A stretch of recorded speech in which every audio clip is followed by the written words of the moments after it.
16 de novembro de 2016. Gabriel Jesus brilha, Brasil vence o Peru fora de casa e iguala recorde da seleção de 70. Argentina derrota a Colômbia com show de Messi e jogadores rompem com a imprensa após jornalista acusar Lavezzi de fumar maconha na concentração. Chile vira sobre o Uruguai e sobe para o 4º lugar. Equador também vence e se mantém na zona de classificação. Torcida do Palmeiras lota aeroporto de Congonhas para dar força ao elenco antes de jogo com o Atlético Mineiro. O técnico do Corinthians, Oswaldo de Oliveira, confia nos garotos que ele escalou para compor a defesa do Timão hoje à noite em Floripa. E espera até o último momento pelo retorno do experiente lateral Fagner. E ainda, Santos se prepara para a decisão contra o Vitória. Wellington nem conhece o CT do São Paulo. Olá, boa noite! A seleção brasileira continua imbatível. Dessa vez a vítima foi o Peru, que mesmo tendo o apoio do torcedor que lotou o Estádio Nacional em Lima, perdeu do Brasilzão 2-0. Eu falei que seria com o pé nas costas. O Celso não acreditou, tá bom? Quero dizer isso.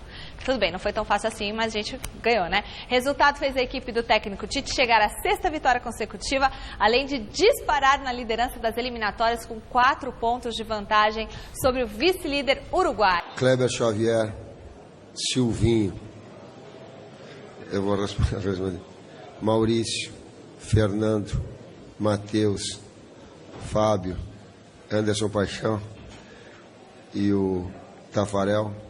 Obrigado por aguentar um cara que é chato pra caramba e que quer saber de tudo a toda hora. E eles têm sido incansáveis nessa busca de trabalhos e de informações e de conhecimentos. Nós temos uma equipe que ela começa a ter alternativas de lado, de saídas, quando ela tem no seu principal jogador, daqui a pouco uma marcação bem feita como ela é executada. E aí ele fica aguardando para ter uma outra transição, um outro momento, participar num momento mais avançado da jogada. Jogo muito difícil, muito feliz por ele, porque por esse grau de exigência, esse nível de enfrentamento que aconteceu. E eu só fiquei com o sentimento seguinte, a gente ganhou um grande jogo, eu digo, vem para cá, é um jogo muito difícil. Daqui a pouco eu queria assim, eu falei para eles terminarem a palestra assim, ó, eu quero jogar bem, resultado a gente não consegue controlar, futebol tu não consegue, mas desempenho sim. Fico de novo contente com o desempenho. Grande noite para você que acompanha o Gazeta Esportiva. Olha, eu vou ser bem sincero. É uma campanha surpreendente, fantástica e improvável. 6 vitórias consecutivas, sabe? Dos 18 pontos que estavam disputando, o Brasil conquistou 18 pontos. Exatamente, quer dizer, 6 vitórias em 6 jogos, 100% de aproveitamento. E não foi contra nenhuma galinha morta. Tudo bem, vai Venezuela e Bolívia, você pode até questionar a qualidade do adversário e eram vitórias prováveis. Agora, Equador em Quito, a própria Colômbia. Argentina. Depois a Argentina jogando em Belo Horizonte. O Peru em Lima, depois de uma vitória cachapante sobre o Paraguai em Assunção por 4-1. 6 jogos, 6 vitórias. E aí a gente precisa fazer realmente uma reflexão sobre muitas coisas que o futebol prova o contrário. Quer dizer, acaba negando a lógica das coisas. Você pensa em organização, em estrutura, e você vê um Flamengo que era totalmente desorganizado, campeão em 2009. A própria seleção brasileira, sob o comando do Ricardo Teixeira na CBF, escândalo de corrupção, calendário mal feito, até melhorou nos últimos anos, mas ainda assim, longe de seu ideal. Ganhou 2 Copas do Mundo e foi vice na outra. E aí essa gestão da CBF, cujo presidente sequer pode sair do país, chama um técnico, o técnico muda algumas peças, dá um padrão de jogo e o Brasil já volta a ser reverenciado no mundo inteiro. Outros técnicos elogiando o Brasil, dizendo que o Brasil voltou ao topo, sabe, com o que estava aí. Com o que estava aí, que a gente dizia que não era, estava longe de ser uma geração de ouro.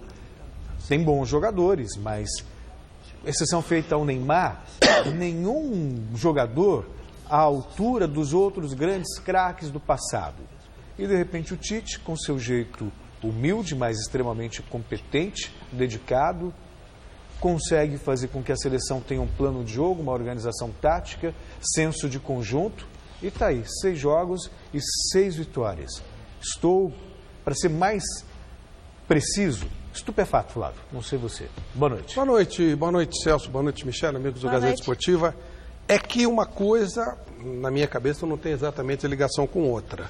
O Brasil continua sem ter uma estrutura, sem ter uma organização, um calendário esculhambado. E apareceu uma pessoa que teve a inteligência de chamar os jogadores e fazer, simplificar. Onde é que você joga, Neymar? Eu jogo mais caído pela esquerda, não centralizado como jogava como Dunga. Felipe Coutinho, o que você gosta de fazer? Eu gosto de cair pelo lado esquerdo e bater de direita. E por aí vai. Foi acertando os setores. Alguns jogadores que ele já conhecia a maneira de jogar, tipo o Renato Augusto e o Paulinho. E foi acertando, colocando cada um no seu devido lugar. Mais um detalhe. Quando o Tite foi para o exterior, que ele era campeão brasileiro e ele ficou um tempo, fez aquele ano sabático, ele, campeão mundial, né? Campeão mundial e da Libertadores. Ele foi ver como é que se treinava lá fora. E aí os jogadores chegaram e viram que ele falava a mesma linguagem que falava o Ancelotti, que fala o Guardiola, que fala cada um com o seu talento, cada um do seu jeito. Claro. Não é que o Tite virou Guardiola, não é isso. Mas ele sabe o que estava sendo feito lá e o jogador ouvia uma linguagem muito próxima daquilo que ele estava ouvindo na Europa. Então ele ganhou confiança. Além do Tite ser um cara bacana, ter gente competente do lado dele e tal, beleza. E as coisas começaram a fluir. Daí a se ter um plano de jogo, se ter uma ideia de jogo e achar que isso vai rolar sempre, vai uma distância muito grande. Claro. Vamos devagar. Deu tudo certo, foi ótimo. Outra coisa que ajudou o Brasil foi essas antas que foram chamadas para treinar os grandes rivais, né? O Sampaoli saiu, entrou o Pizzi, saiu o Tata Martino, entrou o Bausa, isso tudo ajuda. Mas é muito cedo para a gente imaginar o que o Brasil vai fazer. Ainda a CBF é uma bagunça, uma esculhambação, e se o Tite amanhã ou depois tiver uma dor de barriga ou resolver sair, voltamos a estaca zero. Sim. Não é a seleção, é o Tite. É o Tite. Então é um cara que fez a diferença porque ele foi estudar com o dinheiro dele, com as dispensas dele, com a humildade dele, sabedor das carências dele, mesmo sendo técnico campeão do mundo.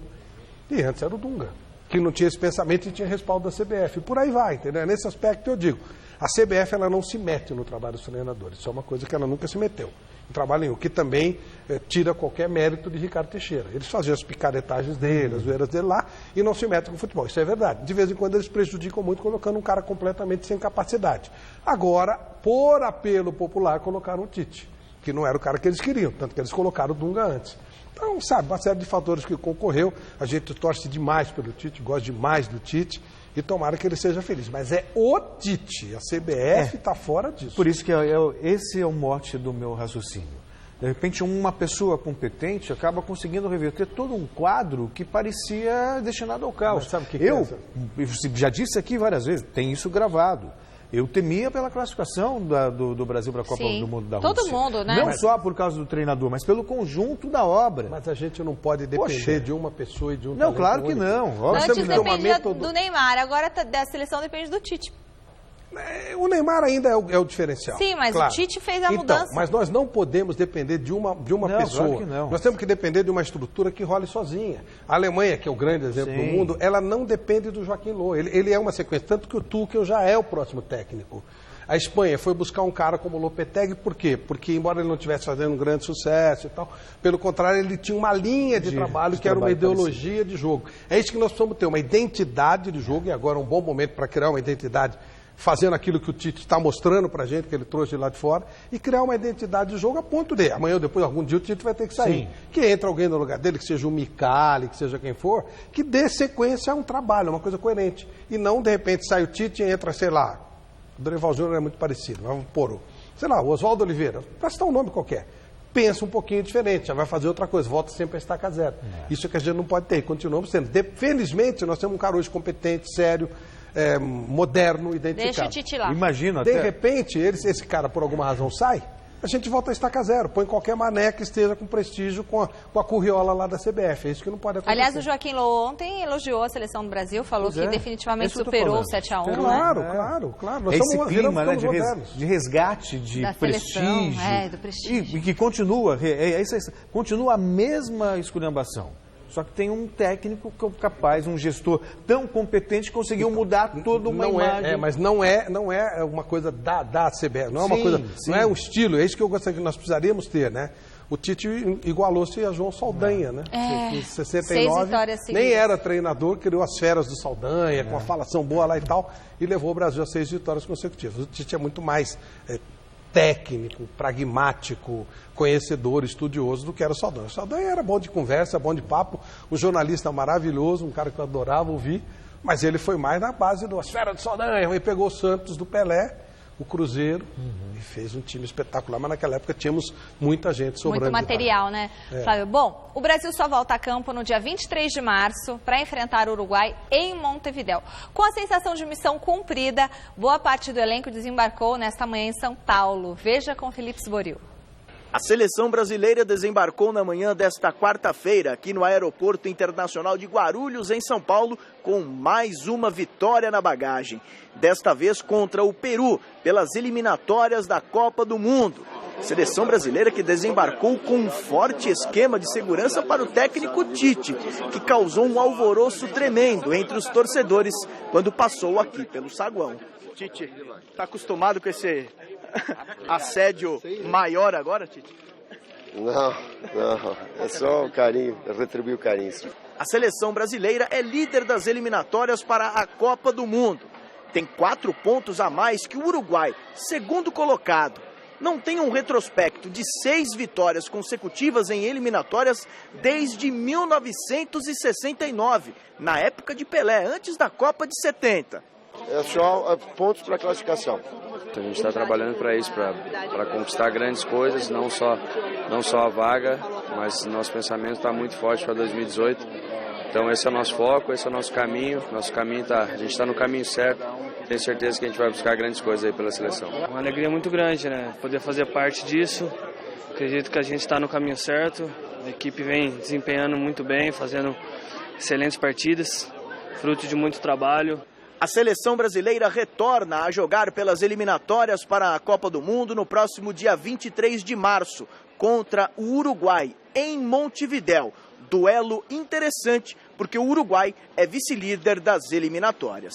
A gente viveu momentos duros aqui e agora a gente está atravessando momentos maravilhosos aqui e ter esse descanso para você poder desfrutar também, ele é importante que faz com que você renove as suas energias e que você volte com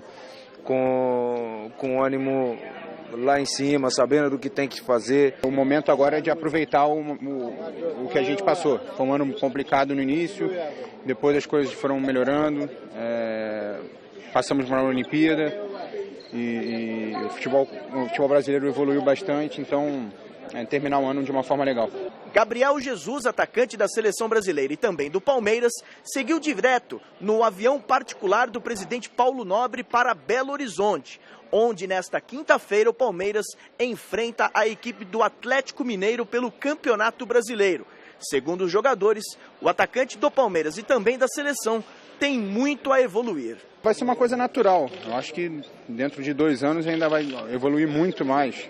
Muito novo.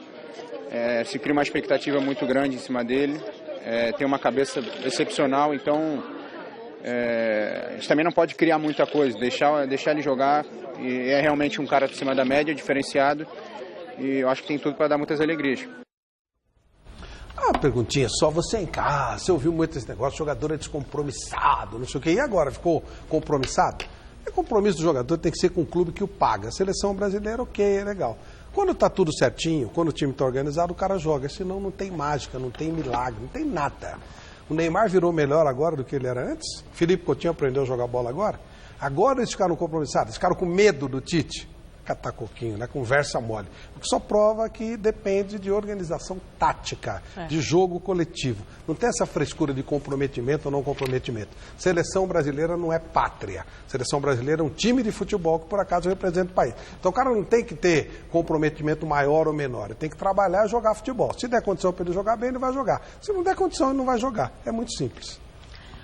Bom, como você viu na reportagem, a seleção brasileira igualou, e o Flávio também falou, igualou o recorde histórico de 6 vitórias seguidas nas eliminatórias e da seleção que foi campeã mundial em 1970. Por isso, a nossa enquete de hoje do site gazetesportiva.com é: você acha que a seleção do Tite quebrará o recorde de vitórias consecutivas em eliminatórias? Sim ou não? Acho que sim. Flávio. Eu Não, acho que ela não. não vai ganhar no Uruguai. Não vai não ganhar do Uruguai também, não. Não vai? No Uruguai, acho que não. Acho que empata. É porque é mas em março ganhar- esse jogo, né? Então Pois é, tem muita água para rolar e eu acho que a 7ª vitória não precisa só de um ponto para se classificar. Acho que a seleção tem que se classificar. É. Depois que ela se classificar é outro trabalho, é outro grupo, vários jogadores serão trocados, é outro papo, é outra conversa. Eu acho que sim. Essa seleção de 69, por exemplo, boa parte dos caras nem foram para a Copa de 70. O técnico não foi, né? Boa parte da comissão técnica não foi. E tem muita água para rolar pela frente. Quando que é a Copa da Rússia? Em 2018. 2018. Não falta muito. Não, mas bom, a questão é, teria que conseguir a 7ª vitória seguida. Sim. Só que é contra o Uruguai, eu ficaria, tudo bem, fiquei surpreso com a vitória no Equador, fiquei surpreso com a vitória da Argentina da maneira que foi. Sei lá. A do Só Peru, tem uma coisa, né? Acho pouco provável. Se Tem uma coisa, o Soares volta.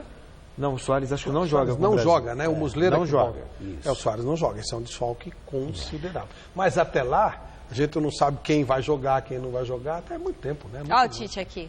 É o Tite aqui. E vai dar Brasil. Resultado no final do programa de hoje. Vamos ver o que vocês estão pensando, tá bom? Entrem lá no site gazetesportiva.com. O Tite, a capacidade dele é algo impressionante. E, sei lá, claro que não sou gestor de carreira dele, mas eu consigo vê-lo, por exemplo, fazendo a Copa do Mundo na Rússia, indo bem, e depois, que eu conheço um pouquinho do Tite, ele larga a seleção e vai trabalhar um clube na Europa. O futuro dele é um clube europeu. Ele vai ter que fazer aquilo que os técnicos brasileiros não se dispõem a fazer e os argentinos fazem. Ele não vai para o Real Madrid, ele não vai para o Chelsea, que isso já mostrou que não funciona com o Luxemburgo, com o Filipão.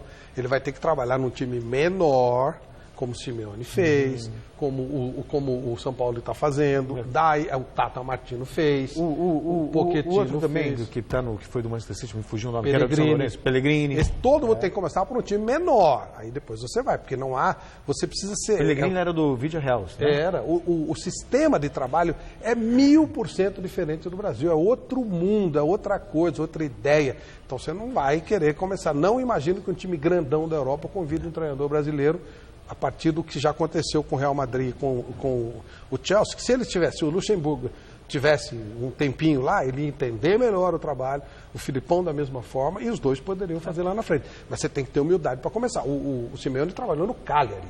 Claro. Agora ele pode ir para o Real Madrid. Foi para o Atlético e tal. Então, esse procedimento, precisa ver se o cara vai ter esse procedimento. Se não, não vai, convite vai ser para time pequeno. Nos outros jogos desta terça-feira, pelas eliminatórias sul-americanas, destaques para as grandes vitórias do Chile sobre o Uruguai e da Argentina sobre a Colômbia. Eu achei que o Di Maria fosse mandar essa bola na lua, mas agora que joga o Messi é algo impressionante, né? Aquela falta, cobrança é sensacional. O Messi, para mim, não tem igual ainda não, viu, Flávio? Até o Bausa ele conseguiu fazer virar técnico. Impressionante. Mas não virou. Continuou. Não, claro. Só livrou a cara. Não sei se foi bom ou ruim para a Argentina. Se a Argentina tivesse um mau resultado, o Bausa ia para o espaço. Né? Agora é capaz de ficar. Se bem que isso tem que acordar. É que vale vaga para a Copa do Mundo, né? Não tem. Mas é muito pouco treinador, né? Então, claro. E Soares. O Equador se recuperou, que foi ele voltou a ganhar em casa. O Paraguai, que parecia que estava dando uma arrancada, parece que parou, né? Ele ganhou na Argentina, depois não ganhou mais. Tomou do Peru de 4. E perdeu ontem. E o Chile que me surpreendeu, porque o Chile está jogando feio e tal. 3-1. Mas está na briga. Eu acho que o que tá, a Colômbia que está decepcionando. A Colômbia está decepcionando porque ela está ficando para trás, né? E é uma seleção ótima, uma seleção que vai fazer falta se não for para a Copa do Mundo. Com Rames Rodrigues e tudo mais. E só falar uma coisa, a imprensa chilena está cobrando que o Soares seja punido porque ele teria deixado o gramado fazendo um gesto obsceno para a torcida. E o Vargas foi suspenso pelo mesmo motivo. Uruguaios falam em contagem de títulos. Ele estaria fazendo um gesto com a mão contando os títulos. Então, vamos ver o que vai acontecer. Isso não é obsceno. Fazer gesto obsceno. Não, você está contando os títulos. Essa é a alegação dele. Alegação, né, Celso? Você conta os títulos assim? Às vezes o dedo que, sei lá, vai fazer, sei. Né? O Uruguai tem 2, né? 2, Dois. Ele está com o dedo... Está contando... É isso aqui a contagem? É isso? É isso, né? Ele tá bem assim, ó, sei Tem lá. um momento que pode ser considerado alguma coisa. Tá contando assim. Bom, enfim. Bom, para quem já mordeu, digamos que ele tá... Já evoluiu, melhorou. Depois do jogo com a Colômbia, os jogadores da seleção argentina foram à sala de coletiva e o Messi, atacante, foi o porta-voz do grupo para avisar que eles romperam com a imprensa do país. O motivo? Um jornalista publicou que o atacante Lavezzi foi cortado do jogo depois de ter fumado maconha na concentração. Veja o comunicado do craque argentino. Hemos tomado a decisão de não falar mais com a prensa. Tomamos a decisão de não falar mais com a imprensa e, obviamente, vocês sabem o porquê. Recebemos muitas acusações, houve muita falta de respeito e nunca falamos nada. Vocês podem falar quando jogamos bem ou mal, sobre o que fazemos dentro de campo, mas vocês não podem se meter na nossa vida pessoal com esse tipo de acusação. Se não cortamos isso hoje, não cortaremos mais, e isso é muito grave. É muito grave. Minha leitura. Primeiro que não era um jornalista, era um cara que faz humor, esse negócio e tal. Segundo, eles estavam muito bravos porque estavam tomando pau porque não estavam jogando nada. Sim. E aí arrumaram um pezinho para fazer uma vingancinha. Tá uma frescura isso aí. Aqui no Brasil, nós já tivemos várias experiências e todos se ferraram. Uma vez a seleção brasileira foi fazer o manifesto de Glasgow, o máximo que eles conseguiram foi ganhar, o Cláudio Coutinho ganhou um dicionário quando voltou, que está cheio de erro de português no manifesto. Então deram um dicionário para ele. E depois teve uma do Corinthians também, que eles... Manifesto da árvore e tal, não sei o quê. Como eu ajo quando isso acontece? Eu enfio a porrada. Já que não fala, eu falo. Entendeu? Enfio a porrada. Eu acho que os caras não têm que se intimidar. É tudo cascata, é conversa porque tomaram porrada, porque não estavam jogando nada. Agora, se o cara deu um tapa ou não, eu não sei, já é problema dele. Se deu e foi mandado embora, tá perfeito. Lá não é lugar, aliás, não é lugar nenhum. Pessoas conscientes não fazem esse tipo de coisa. Mas numa concentração, então, pior ainda. E me parece lógico, se algum jornalista, humorista, seja lá o que for, foi inapropriado, move-se uma ação, um processo contra o cara e acabou. Agora, a partir daí dizer que vai romper com a imprensa por causa... desculpa mesmo. Olha, eu realmente não me incomodo, não. Quando os caras brigam, eu brigo também, fica ótimo. Isso aí dá mais, às vezes dá até mais manchete do que entrevista de jogador, que eles falam sempre a mesma coisa. Então, como o jogador não é muito criativo para falar, você enfiando porrada neles, dá mais audiência. Eu já estou falando uma coisa meio assim de jornalista. Às vezes até melhor isso aí. Para o jornalista é melhor, porque aí enfia o cacete. É de uma falta de sensibilidade, porque o atleta, ele acha que ele está fazendo um favor falando ao jornalista. Mas o jornalista é só o interlocutor entre a torcida, entre o telespectador, o leitor e o time. Quando ele deixa de falar para o jornalista, ele não deixa de falar para o jornalista, ele deixa de falar para o torcedor, para as pessoas que acompanham. Porque o jogador falou, então, para mim não muda nada. Se falar bem, se não falar, problema deles. Perde a oportunidade de falar. Exatamente, problema deles. Eu vou continuar enfiando porrada se for o caso e elogiando se for o caso. Mas realmente não faz, como diz um amigo nosso, não faz fá nem fu. Mas nesse caso no caso envolve os nossos Teve uma vez que deu certo. Deu certo não, né? Os caras ganharam com essa frescura aí. A Itália de 82 não falava com a imprensa, eles só falavam com um jornalista brasileiro, que era o Márcio Bernatti, que trabalhou aqui na Gazeta, inclusive. Só falavam com ele. E aí ele era porta-voz pro resto da imprensa. Aí ganharam por acaso, não por causa disso, claro. Vamos ver como que ficou a classificação das eliminatórias sul-americanas depois da rodada desta terça-feira, Magrão? Olha lá, Milton Pagano. O Brasil está em vantagem aí na liderança, né? Agora tem 4 pontos à frente do Uruguai, segundo colocado com 23. Equador e Chile, ambos com 20, fecham o grupo de 4 times que vão direto para a Copa do Mundo. A Argentina, com 1 ponto a menos, ficou em 5º na zona de repescagem. Logo atrás vem a Colômbia, 18 pontos. Em 7º lugar está o Paraguai com 15 pontos. O Peru ocupa a 8ª colocação com 14 pontinhos. E lá atrás estão Bolívia com 7 pontos, Venezuela, lanterninha com apenas 5 pontos ganhos também. E acabou. Futebol internacional, sem rodada das eliminatórias europeias nesta terça-feira, as seleções aproveitaram a pausa para a data FIFA e realizaram amistosos. Destaques para os confrontos entre Alemanha e Itália e Inglaterra e Espanha. Pressionamos muito nos últimos minutos. As pessoas falaram comigo sobre as nossas chances de gol perdidas. E quero dizer que foram muitas. Várias vezes atacamos 3 contra 3, mas acabamos perdendo essas oportunidades. Do lado alemão, o técnico Joachim Löw avaliou o trabalho dos atuais campeões do mundo nas eliminatórias. Todos os nossos jogos, não sofremos gol, renovamos o time, estamos com um saldo positivo. Próxima rodada das eliminatórias europeias será no final de março do ano que vem. Líder do grupo C, a Alemanha encara o Azerbaijão fora de casa. Já a Itália, segunda colocada no grupo C, recebe a Albânia em casa. Ô Celso, quem viu esses jogos, viu muitos jogadores novos. A Alemanha, por exemplo, botou só molecada. São duas as razões. Primeiro, os clubes falaram, não vão ficar liberando jogador para essa babaiada não, porque os caras podem te machucar. E segundo, a Alemanha está renovando completamente e foi uma ótima oportunidade para sentir essa molecada. Tem muitos meninos. A Alemanha praticamente vai renovar 6, 7 jogadores importantes. O Kimmich já está... Que mostra o planejamento, né? Claro. O Sané já renovou, então, aquele Gnabry. Tem vários jogadores que eles já estão mostrando com certa eficiência. A Espanha também colocou alguns jogadores novos. Então, é um planejamento e, principalmente, a força dos clubes, que eu acho legal. Que é uma coisa que falta aqui. Aqui os caras morrem de medo de CBF, Federação, essas porcarias. Lá não. Lá os clubes, eles têm força para peitar as federaçõezinhas deles lá e se impor. Pessoa machuca um jogador importante num amistosinho desse aí, arrebenta com a finança do clube. Ele já não gosta de ceder nem para jogo oficial. Imagine para amistoso. E amistoso, né, Flávio? É para testar. Né? Porque não tem esse caráter que tem aqui, perder um amistoso, meu Deus, a casa caiu. É para testar mesmo e a Alemanha está no caminho certo. Não por acaso ganhou a última Copa. A Alemanha e Itália foi uma babinha de jogo. Foi feinho. A Espanha e a Inglaterra foi melhor. Mas acho que é o maior clássico do mundo. Acho que é bom, né? Alemanha e Itália. Depois Brasil e Argentina, acho que está ali.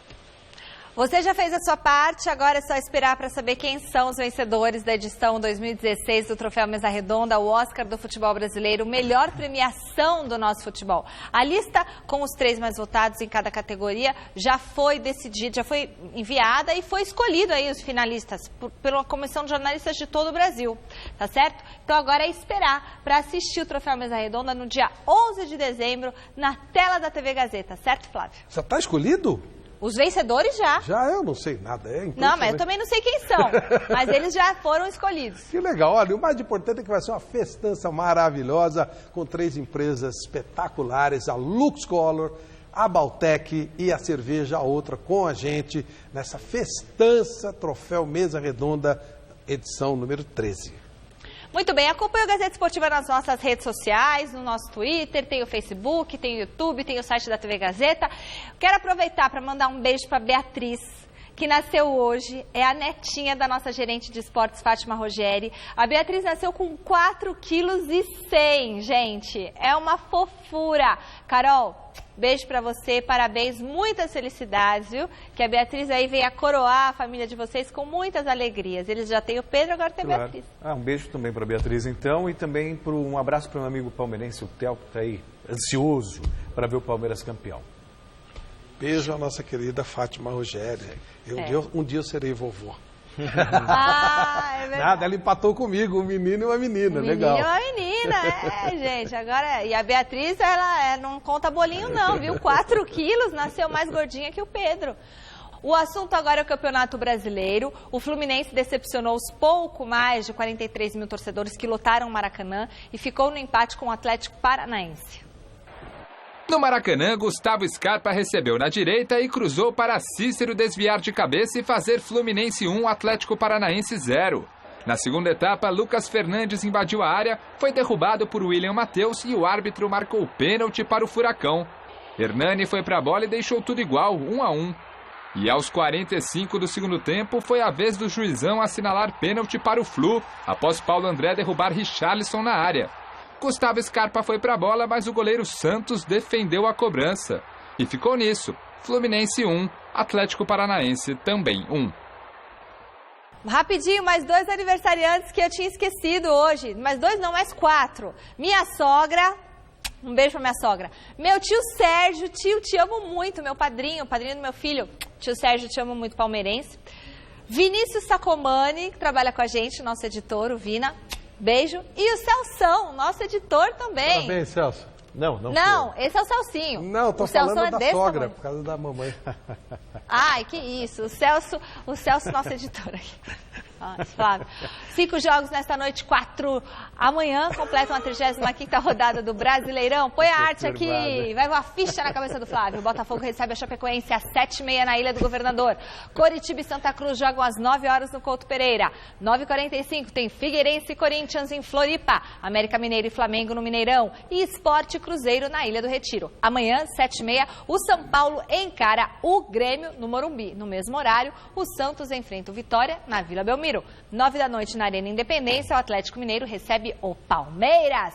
9 horas, o Internacional joga com a Ponte Preta do Flávio Prado no Beira Rio. 11ª colocada, pode apagar. 11ª colocada com 45 pontos. A Ponte tem uma missão complicada contra o Inter no Beira Rio. O repórter Osmar Garrafa foi conferir o último treino da Macaquinha antes do embarque para Porto Alegre. Depois de 3 derrotas consecutivas, o técnico Eduardo Batista até que gostou da paralisação no Campeonato Brasileiro. E o que não faltou por aqui foi trabalho para ajustar a equipe. Primeiro, né, é raro no futebol você ter aí, que nós tivemos aí quase 12 dias, né, e quando você tem isso dentro de uma semana cheia, né, algumas coisas que você não consegue testar, né, no período de quarta e domingo, ou mesmo de domingo a domingo, né, é hora de você colocar em prática, observar algumas situações que podem acontecer no jogo. Então, tudo que a gente imaginava e queria testar, na semana passada nós fizemos. A satisfação com o tempo para treinar contrasta com o sentimento do que a equipe produziu nas últimas 3 partidas. O brilho no olho, aquela gana de ganhar, de disputar, de jogar contra o Internacional, contra 50 mil pessoas, né, isso aí o cara tem que ter. A Ponte Preta sempre se colocou bem no Campeonato Brasileiro, quando ela fez a parte dela. Nas 3 últimas rodadas, nós paramos de fazer a nossa parte. Com 45 pontos, a Ponte está praticamente livre do rebaixamento. Mas para não restar nenhuma dúvida e garantir essa situação matemática, o objetivo é somar ao menos 1 ponto contra o Internacional nessa quinta-feira em Porto Alegre. E nós vamos enfrentar um time que vem para o jogo da vida deles, né? Uma situação extremamente complicada.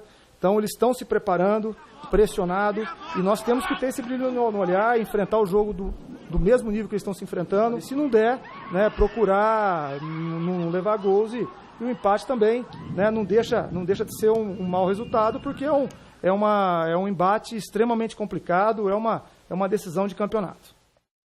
A torcida do Palmeiras está empolgada com a possibilidade de voltar a ver o time campeão brasileiro. Hoje pela manhã o clube iniciou a venda de ingressos para o jogo com a Chapecoense, o último do Verdão em casa neste ano. E até o momento mais de 15 mil entradas já foram vendidas e todos os ingressos para o setor Gol Norte estão esgotados. Ontem, a torcida fez uma festa maravilhosa lá no aeroporto de Congonhas, no embarque do Verdão para BH, onde amanhã enfrenta o Atlético Mineiro. Veja com Garrafa.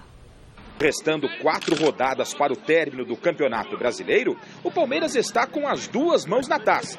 Mas a hora é de controlar a ansiedade. A gente tem que estar sempre conversando para acalmar um pouquinho os ânimos, né? Conter um pouquinho a ansiedade, que é natural que venha, né? Pelo momento que a gente chegou, pelo momento que a gente está vivendo, mas tem que saber controlar para não atrapalhar. Enquanto os jogadores estão cautelosos com a real possibilidade do título brasileiro, a torcida palmeirense está mais do que otimista e animada. A maior prova disso foi a presença de uma massa enorme de palmeirenses no aeroporto de Congonhas antes do embarque do time para Belo Horizonte. O clima foi de arquibancada.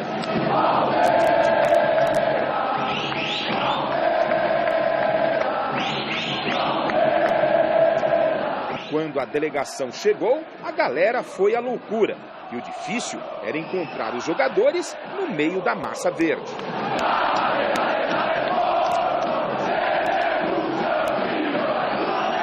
Antes de irem para a sala de embarque, os jogadores fizeram questão de registrarem o momento. No jogo de amanhã, a torcida do Galo será a maioria, claro. Mas energia, motivação e incentivo não vão faltar ao elenco do Verdão.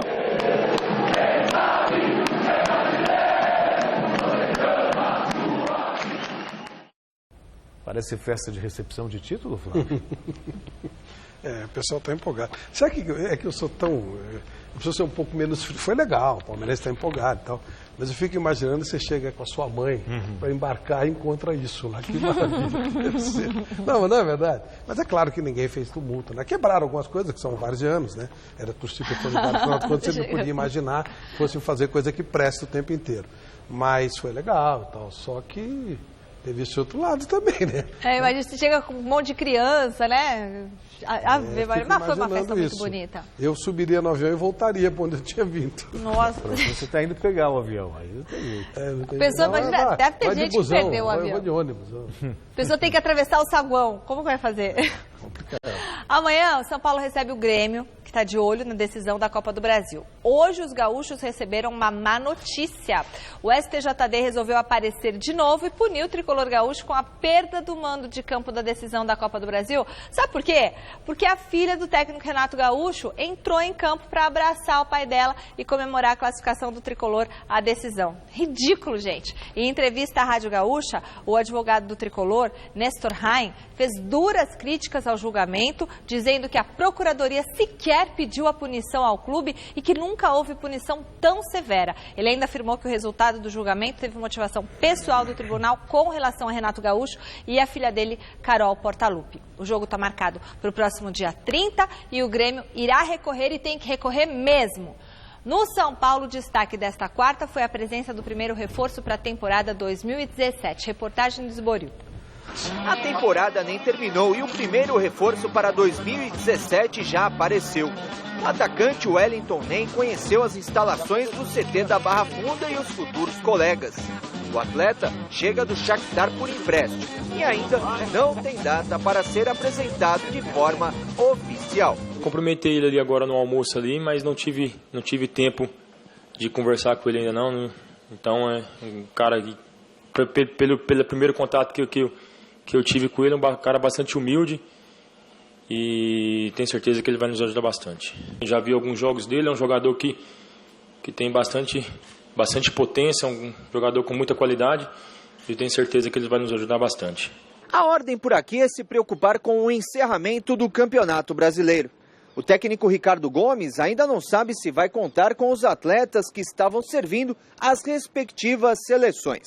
Certeza mesmo é que o adversário, o Grêmio, vai vir a São Paulo com o time completo. O Grêmio tem uma belíssima equipe, tem um setor ofensivo muito forte, tem jogadores de grande qualidade, mas a gente também dentro de casa temos um setor defensivo também muito forte, um setor ofensivo também bastante forte, que cria bastante. Vai ser um jogo bastante intenso, bastante duro, como foi lá na primeira mão. E eu tenho certeza que amanhã não vai ser diferente. O jogo desta quinta-feira vai marcar a despedida do ano no estádio do Morumbi. O objetivo é deixar a mesma impressão da última partida e o torcedor com um sorriso no rosto. No último jogo a gente teve um apoio muito grande da torcida na vitória por 4-0 sobre o Corinthians. Então espero que amanhã a gente esteja de casa cheia novamente. É claro que ainda não venderam tantos ingressos, mas eu tenho certeza que a torcida de São Paulo tem capacidade para que isso possa acontecer. Então eu tenho certeza que a torcida vai estar em massa e esperamos o apoio de todos para que amanhã possa nos ajudar mais uma vez. O São Paulo, uns tempos atrás, estava perdendo muitos jogos fáceis dentro de casa. Graças a Deus a gente deu a volta por cima nesse aspecto. Temos vencido dentro de casa. E claro que o apoio da torcida tem nos ajudado bastante. Tem tido jogos sempre de casa cheia. E espero que amanhã não seja diferente. Queria falar rapidinho sobre essa punição do STJD ao Grêmio, porque a filha do Renato Gaúcho estava em campo na semifinal contra o Cruzeiro. Se o STJD realmente levar a sério isso, for punir todos os clubes que tiverem no campo de jogo pessoas estranhas à partida, não vai sobrar clube. O que você mais vê, a gente não tem nada a ver, filho de conselheiro, parente de presidente de federação, um monte de gente, tem nada a ver, tá sempre cheio. Agora pegaram a filha do Gaúcho para fazer, palhaçada. Querem aparecer, ridículo. É verdade, não dá para levar a sério a STJD, desculpa, eu falei que eu não ia falar, mas estou metendo bedelho. Tem um negócio muito importante que vai acontecer hoje no São Paulo, é hoje a votação do novo estatuto, né? São Paulo tem a oportunidade de virar um clube sério, importante e com visão de futuro. Se profissionalizar, tomara que isso aconteça. Até o presidente viraria profissional, CEO, diretores remunerados, ou seja, aquilo que a gente defende no futebol. É uma grande oportunidade de se livrar da juvenalada e tal. Tomara que aconteça. Vamos ver. No Corinthians, o clima é de decisão para o confronto de daqui a pouquinho contra o Figueirense em Floripa. O repórter Alexandre Silvestre acompanhou o último treino do Timão. Confira. 4 finais. Vencendo todas, o Corinthians garante a vaga na pré-Libertadores sem depender de ninguém. Internacional e Atlético Paranaense em casa, Cruzeiro em BH na última rodada e hoje à noite em Floripa, o Figueirense a um passo da queda são os desafios do Corinthians. A gente não pode deixar de ressaltar que é uma equipe que precisa desesperadamente da vitória. Mas, em contrapartida, nós temos os nossos objetivos também, né? Que forçosamente nós precisamos também dessa vitória. Com certeza ter muita movimentação e muita intenção de gol, porque as duas equipes precisam vencer. O Timão está praticamente escalado por Oswaldo de Oliveira. O goleiro será... Nesse momento eu acho que o Walter ainda está melhor que o Cássio, então vai jogar o Walter. Então é Walter no gol. Na lateral direita, Léo Príncipe ou Fagner. Oswaldo, alguma chance do Fagner aparecer, baixar lá na última hora e você colocá-lo para jogar? Muitas chances. Estamos na expectativa. Vale o sacrifício do jogador e o risco também? Vai depender. Não, risco, não vejo muito risco, não. Em ele chegando, nós vamos analisar a situação para ver o possível aproveitamento do jogador. A zaga, sem Balbuena e Wilson suspensos, terá Léo Santos, 17 anos, estreante, e Pedro Henrique, o mais experiente, 21. Arana na esquerda. O Wendel ainda não está 100% do tornozelo. Williams e Camacho, os volantes. Giovanni Augusto, Marquinhos Gabriel e Rodriguinho, os meias. E Luca de centroavante. Nem se Guilherme estivesse à disposição, jogaria. Característica do Luca, né, de ser um jogador muito rápido e muito versátil, que pode nos dar muitas opções quando nós analisamos a situação do que pode ser o jogo, né? Então, na verdade, já era a minha intenção começar o jogo com o Luca. Eu já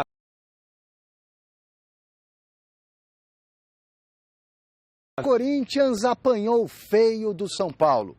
11 dias de ansiedade para os jogadores que não veem a hora de dar uma resposta à torcida e aos críticos. 11 dias de trabalhos intensos no CT, visando o objetivo que resta ao Corinthians em 2016.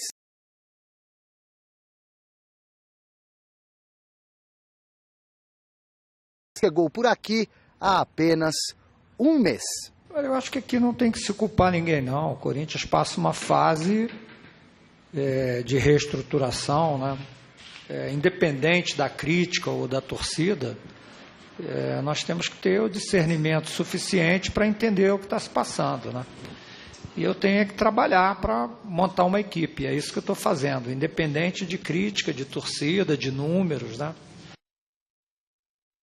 Falando em jovens defensores do Corinthians, um deles estaria na mira do Manchester United. Essa notícia é o destaque que a gente traz para vocês hoje do site gazetesportiva.com. O lateral esquerdo Guilherme Arana estaria na mira dos Red Devils. A notícia surgiu na imprensa inglesa e o empresário do jogador, Fernando Garcia, confirmou a gazetesportiva.com que o United observa o jogador, mas que nada ainda está acertado. De acordo com o tabloide The Sun, ele poderia chegar à Inglaterra já em janeiro, na próxima janela de transferências. E a publicação também coloca o lateral de 19 anos na mira do Tottenham. Arana teria chamado a atenção dos ingleses depois de ter participado de amistosos da seleção brasileira sub-20 contra a Inglaterra em setembro. Bom jogador. Bom jogador, dá para jogar lá. Já teve lá os gêmeos. Mas tem um pouquinho de cara de empresário dando uma forçada de barra, né? Mas tudo bem. 2 times, assim, é muita coisa. Vamos devagar. Pepino pro Corinthians hoje, hein? Não é jogo fácil, não. Acho que não. Porque o Figueirense pode se salvar nesse jogo. Quem também vive um clima de verdadeira decisão é o Santos, que além de torcer por um tropeço do Palmeiras, precisa vencer o Vitória amanhã para continuar sonhando com o título do Brasileirão. O repórter Fernando Gavini esteve no CT Repelé acompanhando mais um treino do Peixe. No final da semana passada, surgiu a notícia de uma possível troca entre São Paulo e Santos. Ricardo Oliveira iria para o tricolor, que mandaria Michel Bastos e Lucão para o Peixe. Em sua primeira entrevista, desde que a informação foi publicada, Dorival Júnior fez questão de desmenti-la. Não tem nada nisso, foi envolvido o nome do Ricardo desnecessariamente, assim como apareceram em algumas listas de dispensa, também nunca foi conversado isso dentro do Santos Futebol Clube. Naturalmente que uma outra situação eu tenha conversado com a diretoria, mas não é o caso, uma troca nesse momento, nós não estamos pensando nisso. Dorival Júnior não quer saber de nada que possa desconcentrar o Santos nessa reta final. Para ter chances de ser campeão, o Peixe precisa vencer e torcer para o líder Palmeiras tropeçar. Mas não adianta secar o rival se o time não fizer a parte dele. Por isso, o treinador quer contar com todos os jogadores que puder. A preocupação maior é com Copete, que defendeu a Colômbia nas eliminatórias.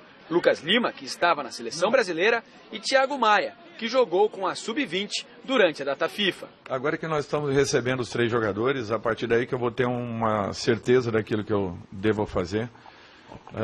Mesmo assim, trabalhamos a equipe como alternativa e nós estamos aí prontos para qualquer situação. Se os jogadores que defenderam suas seleções na data FIFA estiverem bem, o Santos só não terá força máxima contra o Vitória porque não terá sua zaga titular. Gustavo Henrique e Luiz Felipe operaram o joelho e não jogam mais nesta temporada. Para piorar, David Braz recebeu o 3º cartão amarelo e está suspenso.